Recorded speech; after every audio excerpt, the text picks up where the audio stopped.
Tangis pilu kakek penjual kerupuk di Bandar Lampung, bingung motor tiba-tiba hilang. Tengah beredar sebuah video viral yang memperlihatkan pengalaman pahit dialami seorang kakek di Bandar Lampung. Melansir unggahan dalam akun Instagram @vok, pada Rabu, tanggal 5 Maret tahun 2025, dijelaskan bahwa kakek itu baru saja kehilangan motornya.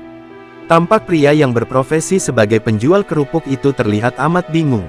Ia beberapa kali menggaruk kepalanya. Terlihat ada anggota polisi yang berada di lokasi tersebut. Sang kakek pun tampak berusaha menjelaskan kronologi kehilangan motornya tersebut sembari menunjuk jalan. Polisi itu pun berusaha untuk menenangkan sang kakek. Diduga, aksi pencurian tersebut berlangsung dengan cepat, karena sang kakek masih menggunakan helm. Berdasarkan penelusuran tribunsumsel.com, diketahui video tersebut viral usai diunggah dalam akun TikTok @rachelralin pada Selasa tanggal 4 Maret tahun 2025. Video itu pun kini viral dan diunggah ulang dalam banyak akun di media sosial. Warganet yang menyaksikan unggahan itu pun lantas ramai memberikan komentar. Tak sedikit, warganet yang menanyakan kontak sang kakek untuk diberikan bantuan. Hingga saat berita ini dibuat, belum diketahui pasti lokasi peristiwa itu terjadi.